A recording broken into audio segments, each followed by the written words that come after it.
नमस्कार। पॉलिटिक्स में आप सबों का स्वागत है। और आज हम पॉलिटिक्स में बात नीतीश की पॉलिटिक्स की कर रहे हैं। जी हाँ, नीतीश कुमार के पॉलिटिक्स को लेकर यह चर्चा है, सरेआम है कि देखिए नीतीश राजनीति के ऐसे गर्लफ्रेंड हैं जो सुहाग रात के साथ ही दूसरे बॉयफ्रेंड की तलाश में निकल जाते हैं। इनके राजनीतिक जीवन का सार यही रहा है, ऐसा लोग कहते हैं।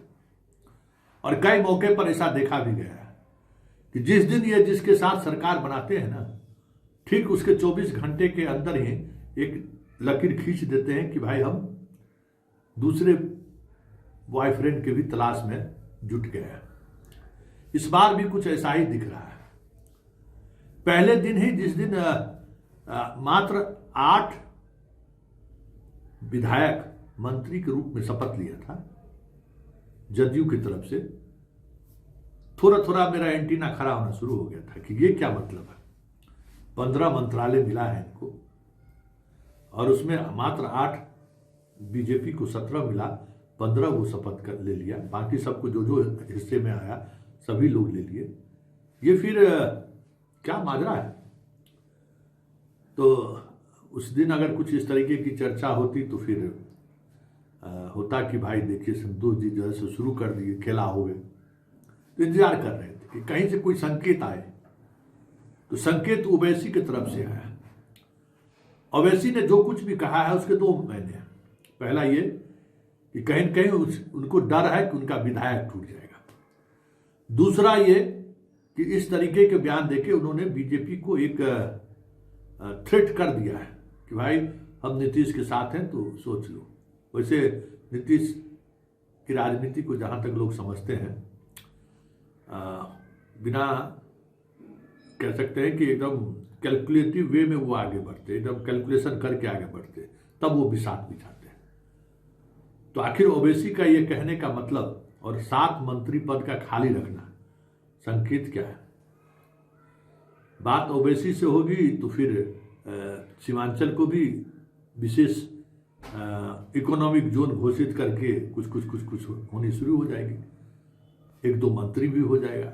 आईपी गुप्ता पहले से मैं आईपी गुप्ता पहले से तैयार है। कांग्रेस में 4 विधायक संपर्क में हैं, ये बात हमें जानकारी है। और अशोक चौधरी को जो मंत्रिमंडल में जगह मिली है उनको यही टास्क है और वो अपने इस जिम्मेवारी पर काम कर रहे हैं। तो जितनी आलोचना और जिस तरीके की चीज़ें चल रही थी, अशोक चौधरी को मंत्री बनने का सवाल ही नहीं था। यहाँ तक कि भूजा पार्टी और वीरेंद्र यादव जैसे लोग ने भी अंततः नाराजगी व्यक्त किया था कि ये क्या कर रहे हैं नीतीश जी। कि नीतीश जी तो चुपके से जाकर अपने खुद फोन कर दिए। उनके दिमाग में सेकंड थॉट वो भी चल रहा था कि इधर से अगर उधर गए तो कांग्रेस का चाहिए ना, संख्या गणित के हिसाब से वो चीज़ों को देखते हैं। और ओवैसी का संकेत उनके उस सियासत को कहीं न कहीं एक दिशा तो जरूर देते हुए दिख रही है कि अभी भले ना हो, लेकिन इतना बिहार की जनता इतना गुंजाइश छोड़ी है कि ये चाहें तो कुर्मा के साथ अपना स्वयंवर दूसरे से रचा सकते हैं।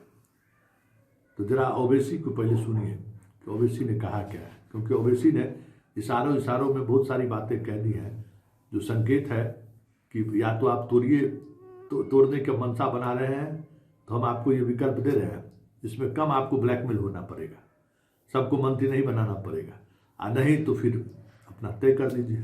तो जरा सुनिए ओवैसी क्या कर रहे हैं। जो मुश्किलात है और उसको दूर करने के लिए इंशाअल्लाह ताला हम पूरी कोशिश करेंगे। बहरहाल जो मैंने आपसे वादा किया है कि मैं अल्लाह मुझे जब तक जिंदा रखेगा, हम सीमांचल की लड़ाई लड़ते थे, लड़ रहे हैं और इंशाअल्लाह ताला लड़ते रहेंगे। इसमें कोई किसी भी किस्म से इसमें कोई न कोताही होगी, न किसी भी किस्म से इसमें कोई समझौता होगा। पटना में नीतीश कुमार की सरकार है, बिहार की जनता ने उनको इख्तियार दिया है, हमारी तरफ से हम उनको पूरा ताउन पेश करेंगे, बशर्ते कि वो सीमांचल की जनता से इंसाफ करें, यहाँ पर फिरका परस्ती को बढ़ने ना दें और इंसाफ अगर जब बात मजलिस करती है तो सिर्फ मुसलमानों से नहीं बल्कि सीमांचल की सरजमीन पर हमारे हिंदू भाई भी रहते हैं, दलित भाई भी रहते हैं, आदिवासी भी रहते हैं। तो इन तमाम से इंसाफ की लड़ाई मजलिस लड़ रही है। मैं आप तमाम का शुक्रिया अदा करता हूं कि आप इतनी बड़ी तादाद में यहां पर आए और इंशाअल्लाह ताला मुझे यकीन है कि आप तमाम की वाबस्तगी, आप तमाम की दुआओं से हम वो पूरा काम करेंगे। सुन लिया ओबीसी की बात।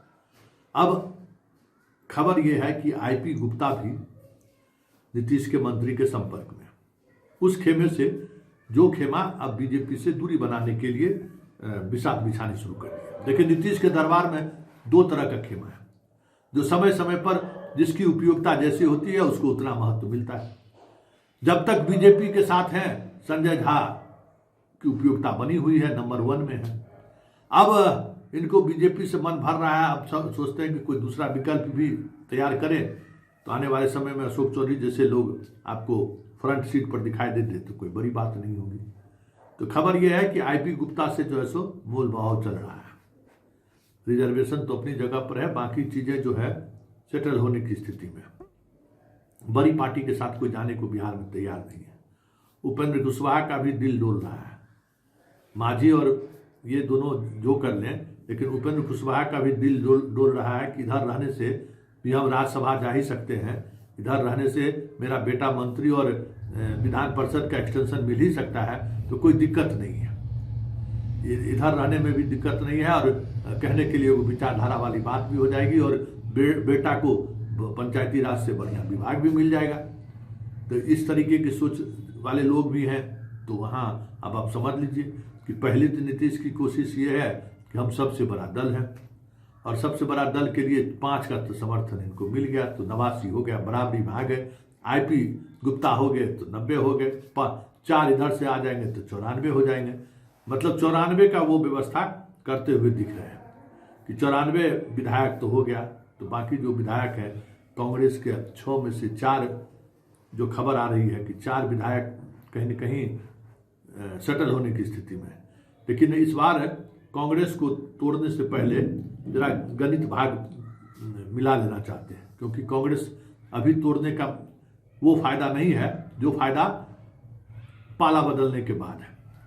6 रहेंगे तो भाई ये लोग, हाँ ये जरूर है कि नीतीश की नज़र या नीतीश के जो इस लाइन के जो सिपा सलाहकार हैं उनकी नज़र जरूर है कि बीजेपी के संपर्क में नहीं चले गए। पिछले वाले कांग्रेस के भी विधायक के जो है सो बीजेपी के साथ चले गए थे, तो 2 तो मुस्लिम हैं, दोनों तो जाने का सवाल ही नहीं है।